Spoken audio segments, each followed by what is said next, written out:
Hi, as we've now established 3 times, I'm Amy Freeman, Development Director at the Writers Center, and I'm delighted to have everybody here. I want to, starting from the far end, Carolyn Parkhurst, Hannah Grieco, Shannon Lee, Jen Malia, and Eric Garcia. So we want this to be a safe space to have some complicated conversations. We're here because we care about the value of the written word. If I get anything wrong today, I don't mean to, and come get me afterwards. And if you hear something and think, oh God, I've said that, I've written that, I shouldn't have, it's okay, because you care enough that you're here. So we can have this conversation. And with enough, I do like microphones, but I'm actually going to stop and start. And let's go reverse. This is a question for all of you. Actually, one more housekeeping item. In your packet, you will find a questionnaire, which we'd appreciate. I'll remind you at the end for you to fill out at the end. And also, at around the 40-minute mark, we're here for an hour, we'll be taking questions, but I ask that you put them in writing. So there's also an index card for that, so just back of your mind. Okay, so now my first question is for all of you, for each of you, starting with Eric and going right down the line. What is your connection with autism? I am autistic. No, in all seriousness, I'm a reporter. I'm on the autism. I've had what used to be called Asperger's syndrome, but now is under the larger umbrella of autism spectrum disorder. I've written about autism for National Journal. I've written pieces about it for the Daily Beast, the Washington Post, and now I'm writing a book about autism and neurodiversity for Houghton Mifflin Harcourt that's set to hopefully be due out by next year, if my agent doesn't kill me before then.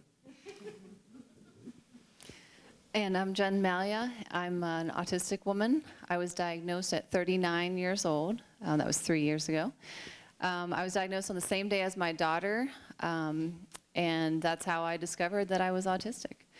I realized that, so once I have to say that it changed my career. My writing career changed. Once I was diagnosed with autism, I spent a lot of time writing for I'm writing for the New York Times, the Washington Post, Women's Day, Glamour, Self, lots of New York Magazine, and I have a children's book coming out next year called Too Sticky, Sensory Issues with Autism, children's picture book. So yeah, and I also have a son that is autistic. He was diagnosed a year after my daughter and I. My name is Shannon Lee, and my daughter has autism. So I have a little 6-year-old girl, and we found out maybe about a little over a year ago. So this is still kind of new. When I was in undergrad and getting my degree, I also worked for the Autism Children's Program in public schools. So I was familiar working in classrooms, but it's a whole different thing when you're a parent and you're trying to get diagnoses and services and things of that nature. I'm also a writer and a journalist, and so I do write about my family. So I write about my daughter. I'm Hannah Grieco, and I'm an education and disability advocate and writer. And I love a lot of people who are autistic, including at least one of my kiddos. We're potentially looking at maybe 2. And so I am a former teacher, and I became very aware in the last year of mistakes I was making in how I used language, and how I was parenting, and how I was teaching, and they were painful to face and address and be honest about. And I started writing about that, and I started writing about these people that I love so much, and I dove into trying to learn as much as I could to be as respectful as I possibly could. And that's where I come from, and that's what I was teaching about today. I'm Carolyn Parkhurst. I'm a novelist, and I have a 17-year-old son who's on the autism spectrum. He also would fall under the category of Asperger's, but as Eric said, they've kind of redefined that within the medical community. But he was diagnosed at about age 5, and we've had a long journey since then. It's been a challenge to figure out what he needs, what kind of school is going to be the best environment for him, how to help him with issues he's struggling with, and there are times when my husband and I have felt very alone in that journey. And my most recent novel, Harmony, came out in 2016, and it's about a family that basically joins a cult. They leave their home and sort of fall under the spell of this very charismatic man who's starting a family camp in New Hampshire, and they go live there to start a new life. And you see the background to this as well, and they have a daughter who is on the autism spectrum, and that's part of what sort of drives them to this decision. But I wanted to write about autism because it was taking, it was affecting so much of my daily life, and I also have a daughter who's neurotypical. She's 13, I won't say there are no issues with 13-year-old girls, but so I've seen, I have the experience of parenting, kids with autism and kids without autism. And, there are such particular joys and challenges about raising a kid with autism. And I wanted to write about that, and I hadn't seen it reflected very many places. And so that's my connection. All right. Now, language, before we start talking about actual literature, language is important, right? And I'm betting most people in this room know the difference between identity first and person first language. Would anybody like to, if not, would anybody like to explain it and state your preferences? So I say this because I've gotten in a lot of trouble with identity and person first language, so I've learned the hard way. But identity first tends to be saying I'm an autistic person. So I tend to say I'm autistic. It's where you see on Twitter a lot of the hashtag actually autistic. Whereas person first tends to be person with autism.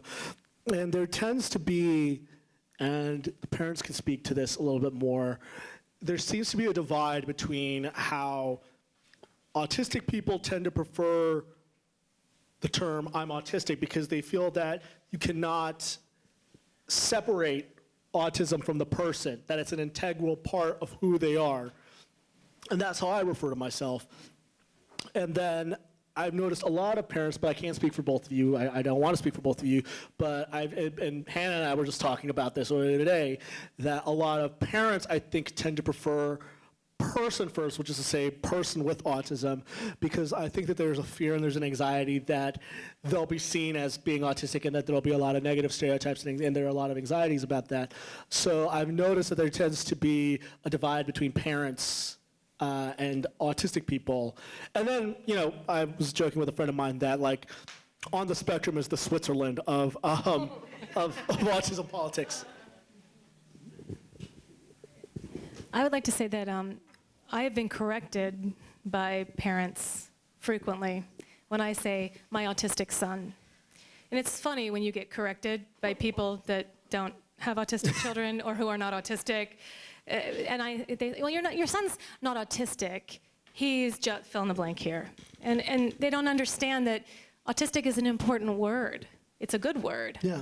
And my son is autistic. That's who he is. That's just how we do it, right? So that's the word I use. And I understand that there are a lot of people who are very, very concerned about their child not being seen as a person and being seen as a disability. But my belief is that my son is my son, and he is autistic, and that's just part of who he is. So that's why I use the language I use. Yeah. I would say for me, I use them interchangeably. And I think that when, my daughter is older, she'll define how she wants to be addressed. Sure. And I also I follow the hashtag actually autistic, and I just want to see the different perceptions and not just kind of put these labels out there myself. So, Right. and I'm still learning. My daughter's still young, so, Yeah. And language is going to continue to evolve, and I think it's going to be at the forefront of it is going to be, those that are autistic. They're going to be defining that language. So, I tend to say on the autism spectrum. I do also say autistic, but part of my frustration with sort of the whole arena of this language is that there is such a huge difference between degrees of sort of impairment on the autism spectrum. It can describe someone who, can't speak and, is very seriously impaired, or it can refer to someone who's, just this is a part of how their brain works differently, and they have challenges, but, they're able to, live a fairly normal life.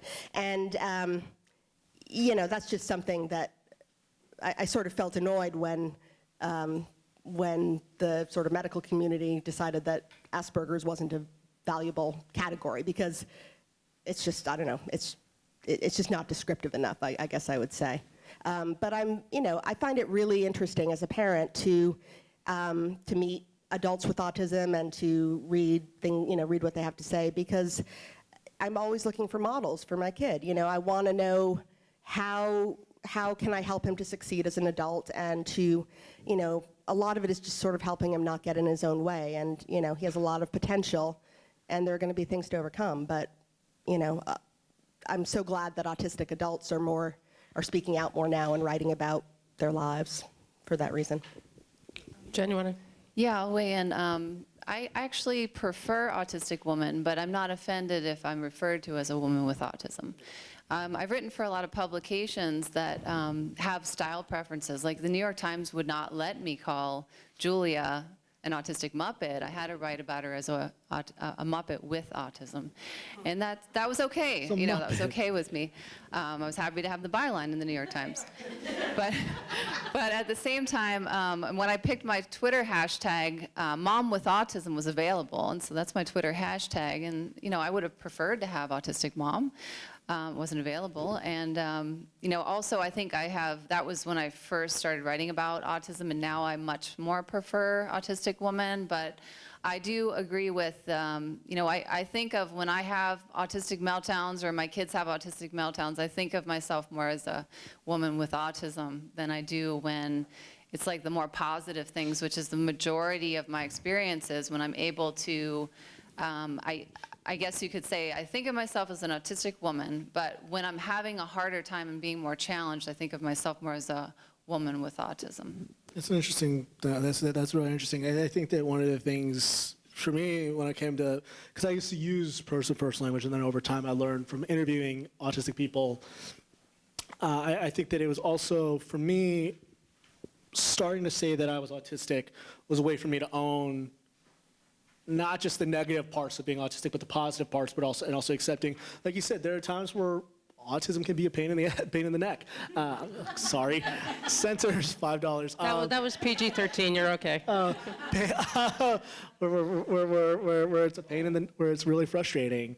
When I have sensory processing issues, when when I'm in a really loud place, but in the same token, I also want to make sure. But I think that when you say that you're autistic, it's recognizing that that this is part of who you are, and this is a part that you can't erase. And if I were to take away the autism, I don't think I would be the same person. So I think part of it is just owning your identity. And to all of us are writers, we know that language changes all the time. It's not the same. It's not the same thing constantly. So everyone, thank you all. Everyone is familiar with social media and hashtags. That's a joke. So, when you're talking about Twitter, I started thinking about the hashtag Own Voices, which was coined a couple years ago by somebody talking about the question of whose story is whose to tell. So, again, I think we'll just keep this open to everybody. There are hashtags that are particularly owned by the autism community. Actually, hashtag actually autistic. She can't be autistic, and also hashtag nothing about us without us. Yeah. And I'd like first for anybody to explain better than I did what the ownership of a story means, and how those hashtags. I don't care so much about the hashtags, but what the emotion behind them when you write about autism and when you read about autism, whose story is it to tell? And recognizing, I just want to throw in, I recognize that there are people who are autistic and people who are caregivers for people who are autistic, and they have stories to tell too, and then it gets thorny as to how much of someone else's story you're telling, and with open heart, I pitch to all of you.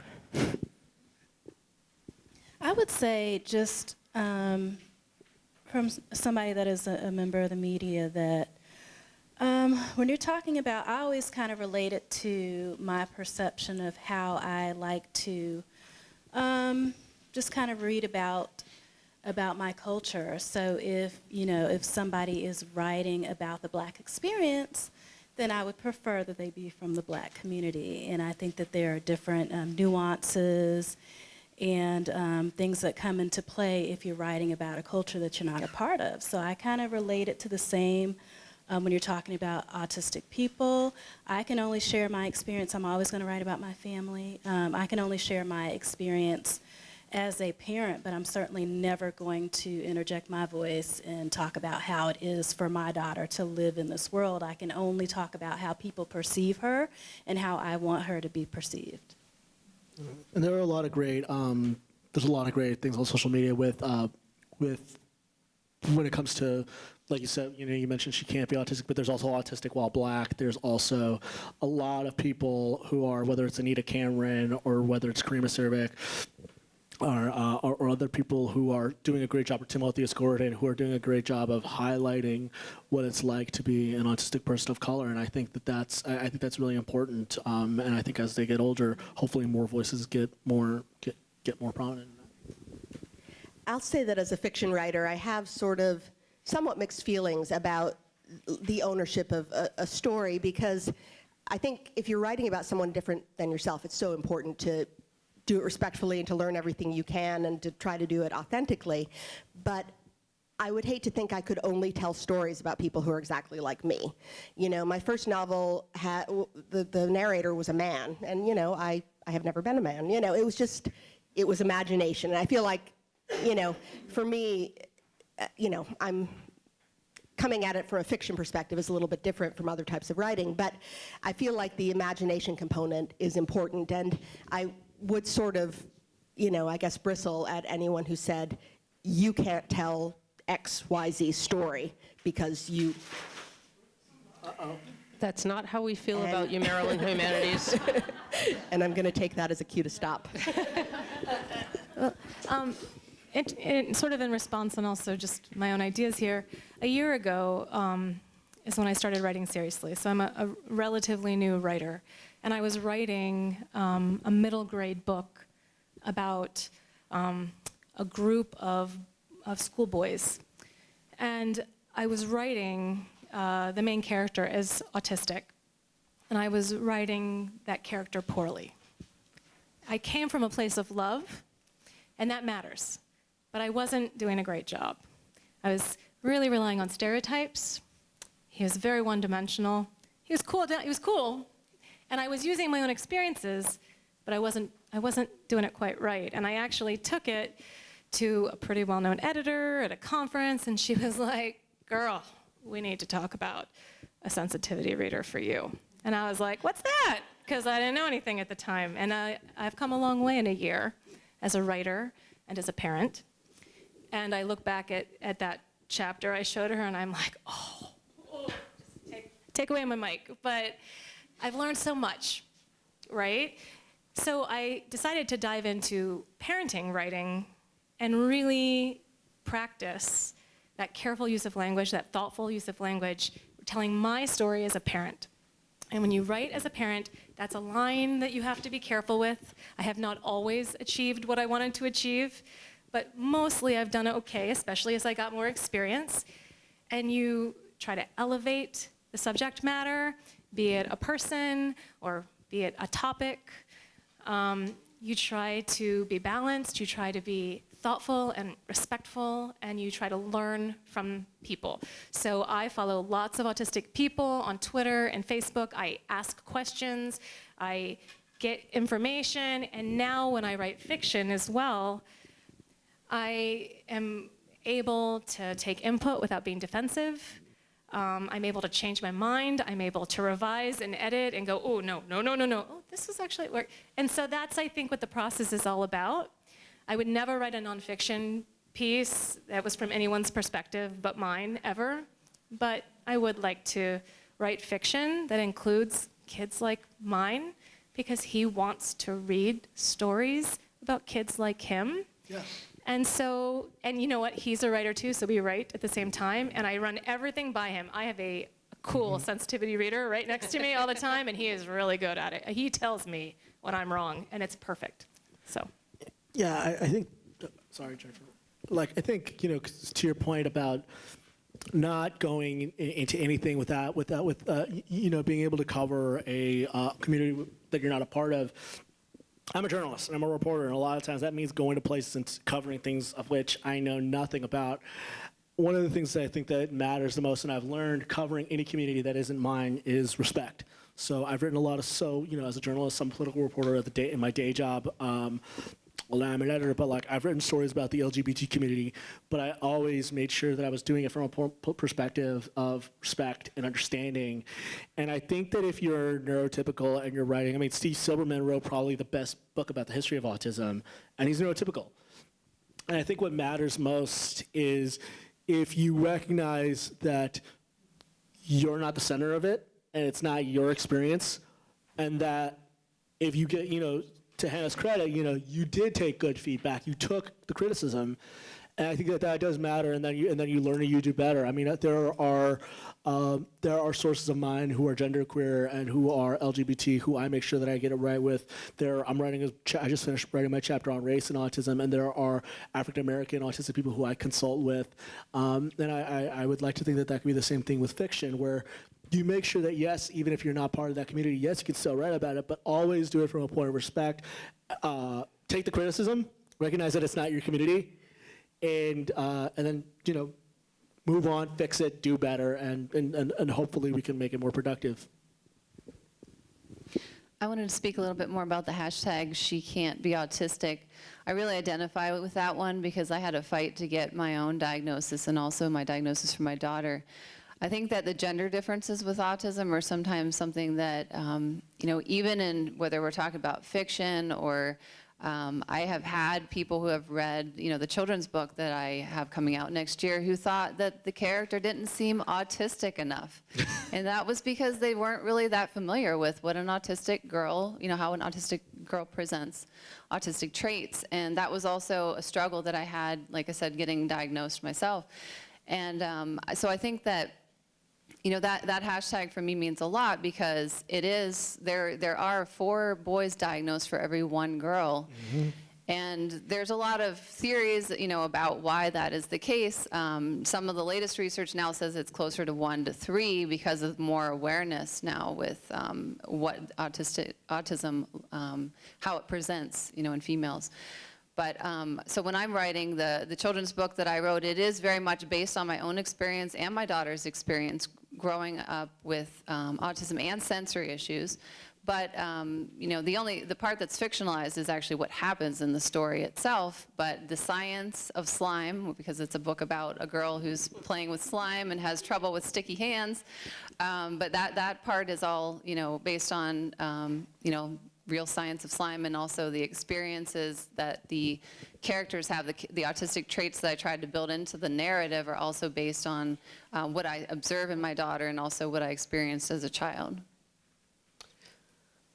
You know, one of the things that I'm hearing is the importance to people in having autistic characters portrayed sensitively and credibly. And Shannon, you and I had lunch a couple weeks ago and had a very interesting conversation. So Jen, you're talking about the role of female autistic characters, and I'm wondering if you want to talk at all, Shannon, about autistic characters of color and whether there are any. Oh, you know, I think I'm not that aware. I know that there is a need for it. I know that there are authors that are, like, it's in the works, and they recognize that it's just across the board, you know, that there are a lack of you know, characters of color. But, you know, it's so imperative, and so when Jen is talking about, you know, how girls present, for me personally, you know, I worked in the school system. My students were predominantly male, and so when it was in my household, it was not something that I recognized because my daughter was so good at masking, you know, symptoms and her behavior and just kind of following social cues. So, but yeah, there are, I'm aware of some authors that will be coming out in the future, but I'm not that familiar with characters of color right now, especially that would appeal to children. I think the Power Rangers movie that came out, I think last year or the year before, had, you know what I'm talking about? Yes, yes. I don't. What are you talking about? The Power Rangers movie that came out, I think 2 years ago, a year or two ago. The Blue Ranger, I think, was African American and autistic, and they made it a point to show that he was autistic and disclose that he was autistic. But most characters I know who are autistic, people of color, they're usually coded. So I don't know. There was a movie that came out in 2017 called Roman J. Israel Esquire with Denzel Washington, where it's never explicitly said that he's autistic, but I saw that movie and I was like, yeah, that dude's autistic. If I took him on a train, he and I would get along perfectly. Roman J. Israel Esquire. It's never explicitly said that he's autistic, but I remember watching the trailer and I was like, yeah, dude's autistic. But yeah, there are some. The show, and I have a lot of strong feelings about the show Atypical, because a lot of it's really terrible. But one thing I did like is that they tried to get better. Is that they did have a black character who was actually, the actor was autistic this last season, but that was like one of the few, and Hannah and I have very strong feelings about it, but, and I watched the whole series over the week getting ready for this workshop because I torture myself, but they actually did have a black character. So yeah, there are some, but not a few. And then I think in the Aquaman comics, there is a black autistic villain, though I can't remember his name, but then again, the whole idea of the autistic person being a villain is kind of loaded. Okay, we actually, if we're going to take questions, we have just 5 more minutes of conversation. I would be happy to stay here all day, but probably not. But so what I'm actually going to do, you have in the back of your program a list of reading materials contributed by these 5. So places where there's fiction, nonfiction, memoir, essays, children's stuff, places where they think authors get it right. So I think with our last 5 minutes before we open up to written questions, I think that it would be interesting, because we haven't all read the same books, but a lot of people have seen Atypical, a lot of people have seen Big Bang Theory, Yep, and that still counts as writing, because there's been a lot of discussion about the role of people who are autistic in creating these things. So for the last 5 minutes, I'm going to open it up to all of you. Has everybody seen one or both of those? Yeah. No? Yes? Yeah. So let's and if you can make your comments about the Hollywood portrayal of autism more broadly for people who haven't seen it. So if you're talking about Atypical or The Big Bang or even Rain Man, which came up in a lot of emails that are. I've seen The Good Doctor. That's the one I'm familiar with. So okay, yeah, Hannah, are you going to reframe the question and bail me out? Okay, well, I was going to respond, and maybe that will reframe it.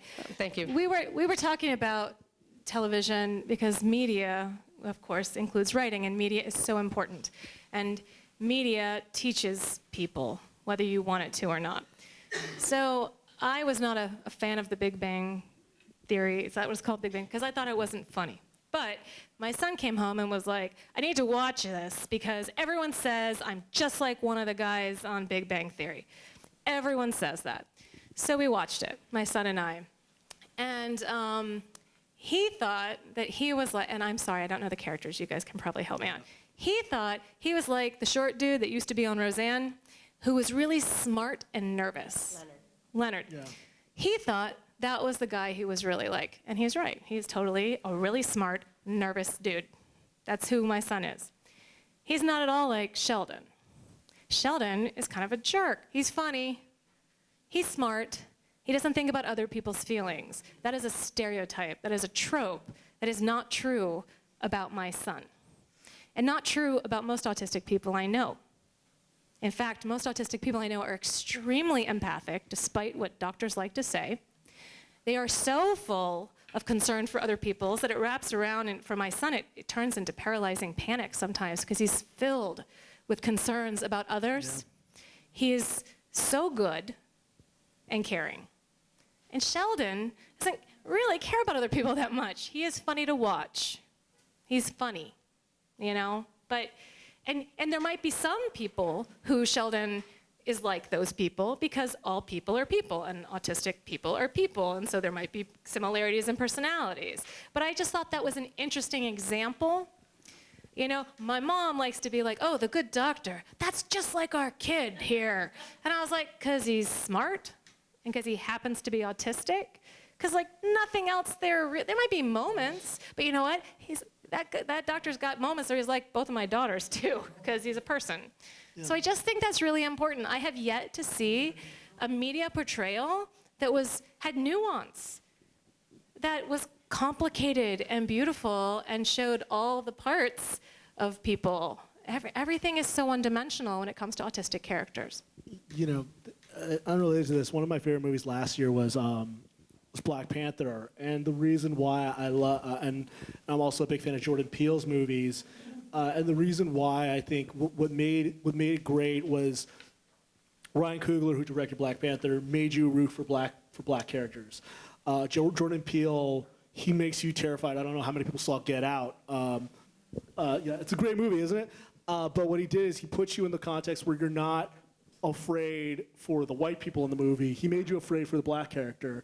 And I think one of the things is that one of the problems is that I think Hollywood still has a very one-dimensional understanding of autism, and only, you know, their cousins, girlfriends, brother is autistic. So they have a very limited one-dimensional understanding of autism, because there aren't a lot of autistic people in the writer's room, or there aren't a lot of people who have a personal connection to autism. So as a result, the characters are going to be very one-dimensional. They are going to be very static. They're not getting the proper feedback.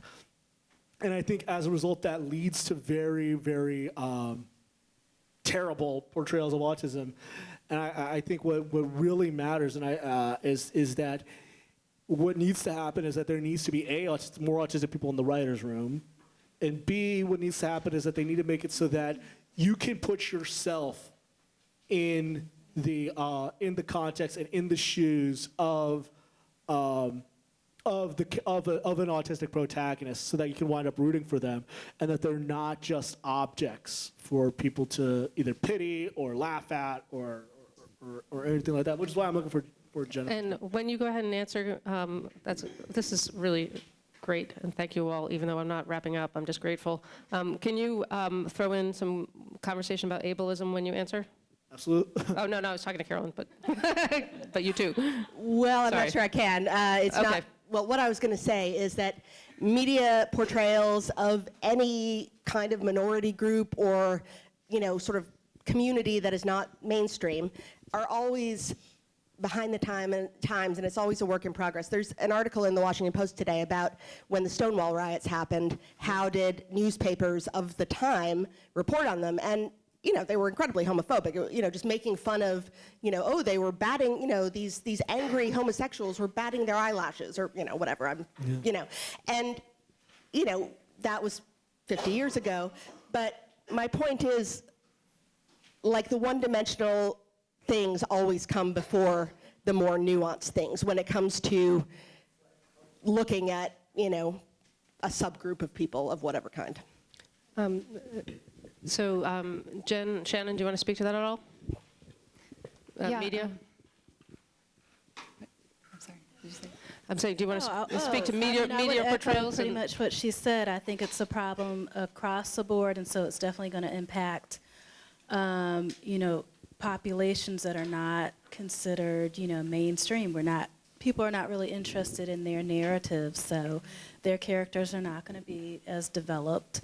I mean, we're still at the point where, you know, we're still looking for good roles for women, period. So, like, you know, it's just like we have a long way to go. And certainly it does start with having autistic writers, you know, with access, or even just, you know, making their own projects, and us wanting to pay attention to that. We also, as consumers, need to, you know, demand those types of stories, you know.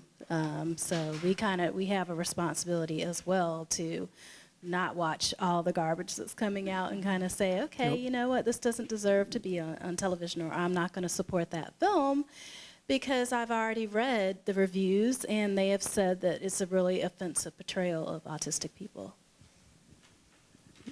Jen, do you want to weigh in? Yeah, I'll weigh in on the, I said I focus on the gender differences with autism, and I did write an article for Glamour about Bones, Temperance Brennan.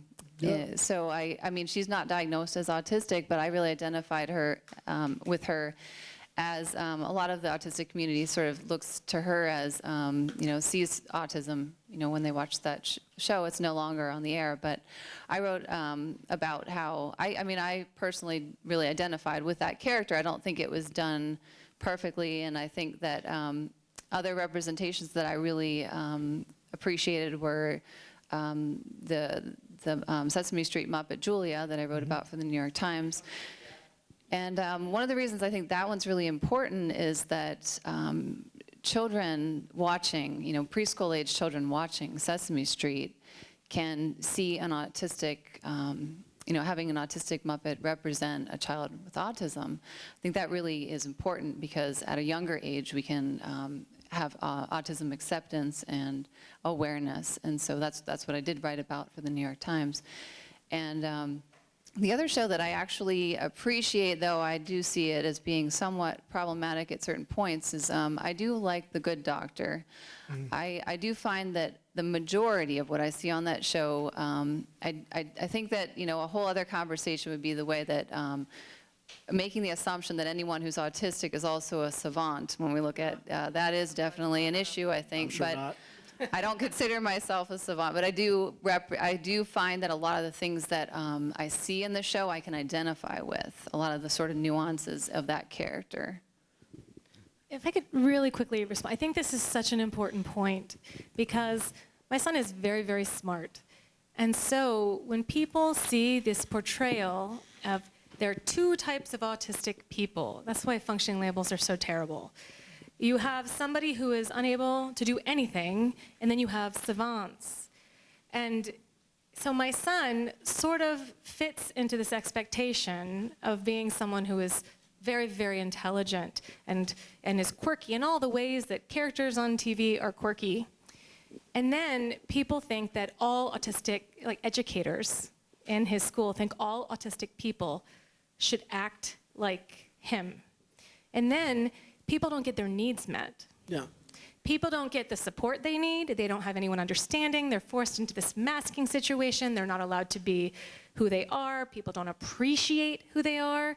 And I see how detrimental it is. His best friends at school are treated badly. I mean, at the school we're at now, my son is treated well. We have not always been treated well. We have not always been the autistic person here. He has not been the person that everyone thought met stereotypical expectation in the past. He is now in that position, and his friends are not, and they are not treated well. The media plays a role, a huge role in this, because the principal and the teachers are watching these shows and think, well, you should be like this or you should be like this, otherwise you're not doing it right. Well, no, we're not doing it right. Our kids are our kids. Hannah, have you ever... Okay. I'm just going to hold that thought for 1 second, because I'm going to breach panel protocol, which is usually silence while everybody's talking, and say if you have any questions that you want to ask, we're going to keep talking, but go ahead and write them, and I'm going to ask my boss and my daughter to collect them. That was fun. Put in the work. And we're going to keep talking, but you have an index card, you have pens, so just pass them this way if you have any. Hannah, you And know, we'll keep to your going. point, I don't know if you, how many people have seen the show Bob's Burgers? There's that one, I think it was the pilot where they say Tina, where yeah. Tina. That's a great one. There's a scene where Tina Belcher, who's the daughter in the show, is told, "You're the worst autistic. You're the worst autistic in the world," because they try throwing the toothpicks on the ground to see how many she could count, and then she says, and she gets it wrong. She says, "There's 200." And she's like, "No, there's 3." It's a great satire of what the expectations for autistic people are. I think it's actually hilarious. The same thing with Community. Abed, I think is also a great, even though he's never explicitly called autistic, I think he's great because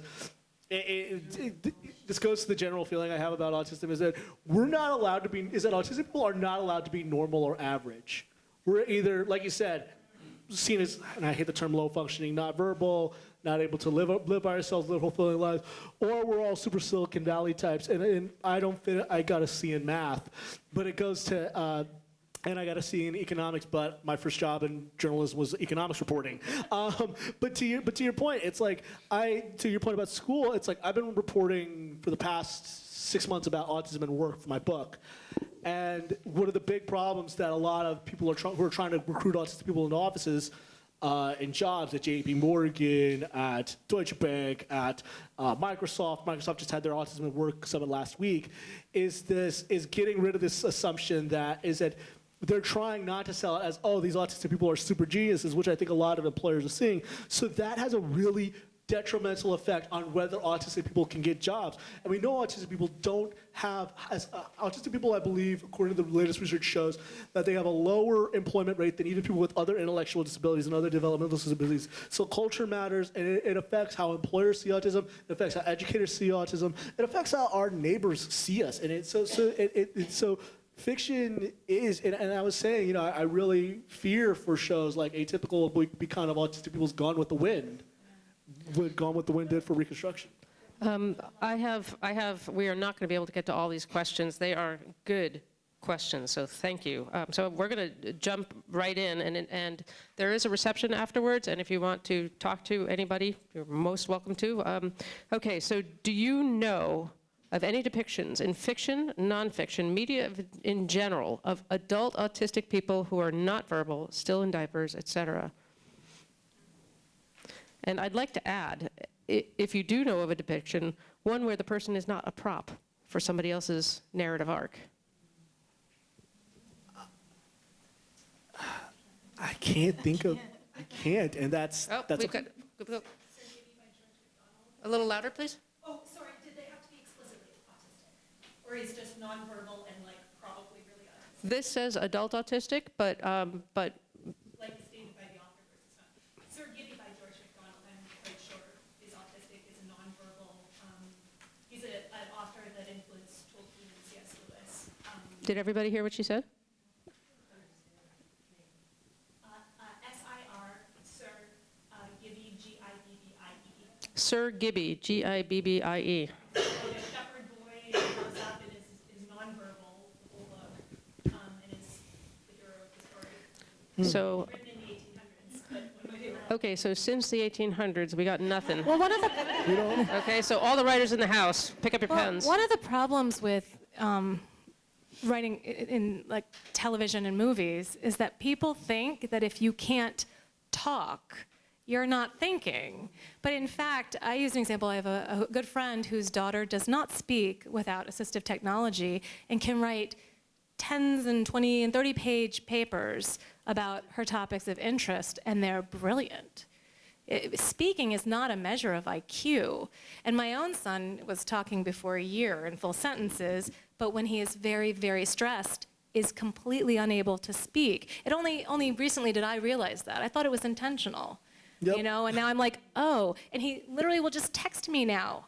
And it's awesome, and I'm so glad I figured this out, and I feel, you know, bad about my expectations and understanding in the past. So how do you portray then, I mean, that kind of nuance? We don't have autistic writers in those writing rooms, so of course they're not, I mean, most people don't understand that. It would be wonderful to see. I want to see that form of character in TV shows and movies, and certainly in books. I think we'll see it quicker in the literary world than we do on the screen. I mean, to just say, and I hate to just generalize, because for certain we do have autistic people in the writers' rooms. There's just a lot of people that are misdiagnosed or diagnosed later. And so what we really have to do is have an interest in, you know, in really just healthcare and knowing what's going on, and really wanting to have an interest in everything, in mental health and everything that concerns us, you know, as people, and not just, you know, what we do for work and these types of things. So it's really just raising an awareness of, you know, this is a spectrum. This is what it looks like.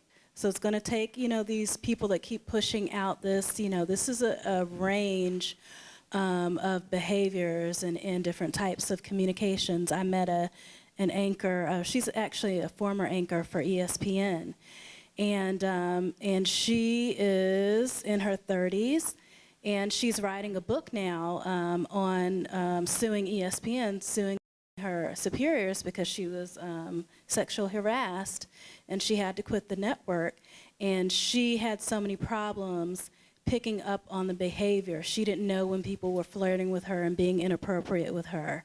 Yeah. So we do have people, we do have autistic people everywhere. They just may not know it, and we may not know it. That goes to a really good point that you just made, which is that, because I've been talking with a lot of people who are trying to get people autistic people to get good jobs, and everybody's like, and every consultant says, look, you have autistic people in your office, you just don't know it. So talk to them when it comes to if you want to get autistic people hired, talk to the autistic people in your office. And this goes to another good thing that Hannah said. Everybody says autistic people are, high functioning, low functioning. A lot of people say, well, you must be real. A lot of people say to me, well, you must be really high functioning. And my response is, well, it depends on what day you catch me. But if I can also say something, at my workshop today, we had 3 nonverbal autistic people who had some of the best input. And I'm not just saying this to puff them up. They had some of the best questions. They had some of the best input, the best comments. It's not that they don't have anything to say. It's just that we're not listening. And there's this whole idea in journalism to give voice to the voiceless. That's not true. You amplify the voices who aren't typically being heard. And I think as a journalist, one of my duties, one of the things I always make a point of doing, is to make sure that if the subject is autism, I'm going to try to quote autistic experts or quote autistic people or interview autistic people and make sure that they're a part of the conversation. So that's the important thing is making sure that we get it like I said, I was happy to have autistic people who are nonverbal in the workshop, and I think you can agree that they had some of the best, they said better stuff, had some of the better comments than I did. So we have 10 minutes left, and I'm going to ask the panel, do you want quick answers for 2 questions or longer answers for 1? Quick answer. You decide. Okay. Okay, so that was my subtle way of saying keep this one short, folks. Okay, so we haven't talked about any specific books. The Curious Incident of the Dog in the Night, and I'm choosing this book because I think it's going to be it is a major motion picture, or it's a play. I think a lot of people are familiar with it. The question is directed at the autistic panelists, but I actually want to hear everybody's perspective quickly on whether have you read the book? I haven't. Okay, we got 2 yeses. Okay, so super, that'll be quick. Whether you thought it was a good representation of an autistic boy's perspective. I have a really weird relationship to this book because it came out at the same time as my first novel, which was called The Dogs of Babel. So they both had dog in the title. And I had someone say to me, we were going to read your book in my book club, but we read the other dog book instead. And so... Sorry. And at the time, my son was like 1.5 years old, and he had not yet been, diagnosed, and I didn't know a whole lot about autism. So I read it, but I don't have much useful to say. It's all on you. I don't have a whole lot to say. It was an interesting read. There were stereotypes involved, in my opinion. That doesn't mean that it wasn't accurate in some ways. I didn't think there was a lot of nuance to it. I read it and didn't hate it. I wasn't offended by it because I read it pretty recently. It didn't inspire me. It didn't paint a beautiful, interesting, complicated picture. I think you know what I'm looking for here as I'm talking to you, right? I want to read about autistic people living rich lives. I want to read about people falling in love and reaching for career goals and struggling with hard things because they're people. And this book kind of started down the path. But we have a long way to go. I think you said it so well, and I'm glad you clarified, because it's not true that we don't have autistic writers, and of course we do, but we're just at the beginning. and we have a long way to go. Okay, our final question is phrased, I'm going to read it the way it's written, and then I'm going to change it just a little bit. The question is, what's the one thing you wish people better understood about autism? And I'm going to leave that question as it is, but also as writers and as people who write and read and appreciate the written word, what do you think is the next step in terms of creating that nuance that everybody in the room seems to crave? I will answer just as a parent, and I have a unique experience because I work with autistic children before I had an autistic child. So I never saw it as a bad thing. My fears were grounded in how to protect my daughter and just, getting her services and just kind of this long journey ahead. So what I wish people would understand is that, I have people, there's a stigma, of course. And, I have people that will ask, especially even within the school system, well, which classroom is she in, and that type of thing. Like I have 2 children in elementary school, my daughter and her older brother, and his teacher says, oh, okay, well, which classroom is she in? And I said, oh, okay, she's in the autistic kindergarten classroom, and she's like, oh, I'm so sorry. Yeah. So, I think that, just kind of having an awareness that, I don't feel as a parent, and there are plenty of parents that do not feel like it's a negative thing, and so that's important to me. Yeah, I'll speak to this. I agree with that entirely because I have 2. I actually have 3 kids. 2 of them are diagnosed, and the 3rd is going to be evaluated soon. So what I think about too, I get that same reaction, that sort of, I'm so sorry to hear that, or how can all 3 of your children be on the spectrum, or things like that. Genetics. Yeah. It's called DNA.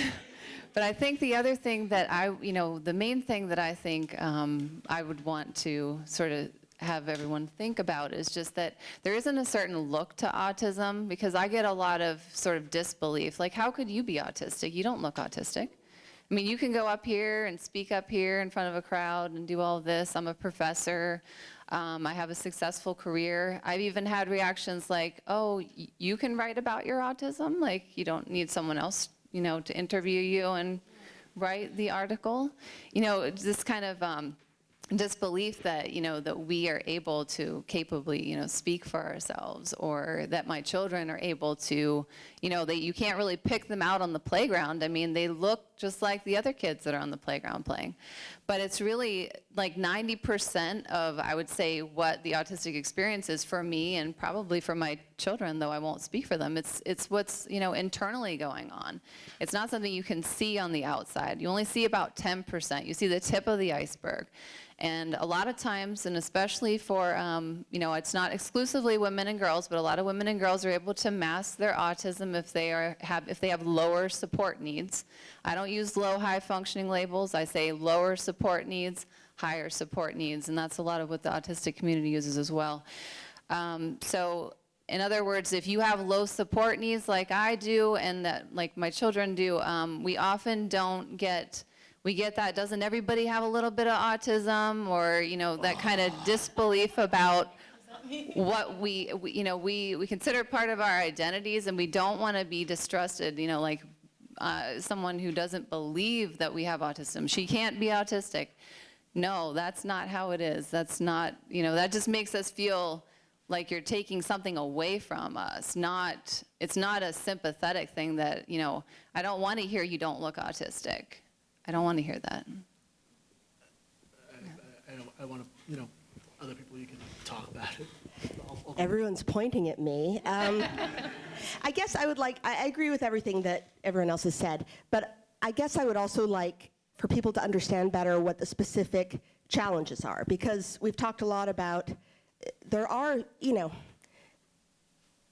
some really positive things about autism and being autistic, and but there are some way, my son, we're looking at colleges for him, and we're sort of wondering how much support he's going to need. Like, does he need someone checking in once a week to see if he's done his laundry and turned in all his assignments? Or can he, sort of executive functioning issues and, I don't know. Last summer, my daughter had to have brain surgery. She's fine, but it was like very scary. But I was thinking about the difference between that and the struggles we've had with my son over the years. And the difference was that with my daughter, we immediately had a team of doctors who knew what the problem was, knew how to fix it, knew what the outcomes might be. We had friends and family like bringing us meals, and and it was easier for us to ask for help because we could say, here's what's going on. It was very understandable. Whereas there are many times that I've felt very alone and not even sure how to talk about it if my son is like he was bullying someone at school one year, and it grew out of his anxiety. The other kid his mother had died when he was an infant, and so that's terrible, and my son was actually bullying him about that, which is like the worst thing ever, but it's like it grew out of his own anxiety about death and about what it would be like if his parents died. So it's just, it affects so many parts of life, and I just worry about my son, and I don't know where I'm going with this, but there you go. Well, sort of in relation to that, I think if we could move forward with listening to autistic people, that would be the key, because my son is 11 and he came to our IEP meeting, the Individualized Education Program meeting, for the first time. We're getting into middle school now. And he came and he wrote a whole thing down so he would remember everything. He talked about all the things he was good at. And he also said 3 things he needed help with. And they were different than anybody would have guessed, and it was a different picture being portrayed than I would have done. Right? And then we're beginning this process of owning his story, right? And he said, I need someone who understands when I'm not doing things on purpose. Not doing things on purpose, but I'm freaking out, right? I need a place to go where someone will talk to me quietly and with a nice voice. That is totally a legitimate request, right? And we'll do this the whole way up. I need for it to be okay to leave the room when I can't pretend I'm okay any longer and go someplace and work by myself. I don't even care where it is. I just need people to not ask me if I'm okay 50 times. I need to just be able to go do it, right? Yeah. And we're getting ready for middle school. So this is important. There are significant needs. My son sometimes has very visible behaviors that make other people uncomfortable, that make him uncomfortable. And then there are things that he's totally allowed to do, and I had to educate the whole school on. Stop telling my kid not to stim. His stimming isn't hurting anybody. He's STEM, it's great. It's part of who he is. It's gorgeous, I love it. I read his feelings through that when he can't tell me. Everyone needs to chill on the stuff that doesn't matter and help my kid get to the room he needs to be in to finish his math. Let's be real. So that's what I'm looking at, and that's what I connect all of this to, is listening to people. And they can talk in different ways, not just with their words out loud. I think the main thing that I want people to understand is, to all your guys' point, is that autism, for such a long time, the first study in English about autism was done not too far from here at Johns Hopkins University in Baltimore with Lee O'Connor. The first study was done with, I believe, 8 boys and 3 girls, and I think 9 Anglo-Saxon children and 2 Jewish children. And as a result, a lot of don't quote me on the exact numbers, but as a result, a lot of Connor's theories have been thrown out, as they should have been, because he's a crank in a lot of ways. But our ideas about autism is only affecting mostly boys, not as much girls. Not really affecting people of color, and really only affecting upper class, affluent people who have the means to access autism diagnosis. Latinos and Latinx people are the least likely group to have health insurance. And what does that mean? That means that they often don't get the diagnosis for autism. So we don't have a lot of holistic stories about Latinx autistic people. We don't have a lot of stories about Asian American and AAPI autistic people. And I think, to your point about disability and things like that, one of the things that we need to recognize is that I think for a long time, autistic people, we wanted to emphasize the positives because for so long we were taught that autistic people deserve to be institutionalized. Right. But what we don't recognize is that because it was seen as an intellectual defect and not a disability, if there wasn't a elevator up here for being in a wheelchair would suck for most people without the Americans with Disabilities Act. And in the same way, we need to recognize that there's good and bad in disability. And just like how our friends who have cerebral palsy or have wheelchairs or things like that have a lot of good and bad in them, we need to allow autistic people to kind of be able to have the good and the bad with them, not be just an object of pity or super excessive. I can't wait for the day where I can be an average autistic person. And that's going to have to be a wrap. That's a perfect note. Let's all I'm be sorry. average. Let's all be average. Thank you all for being here.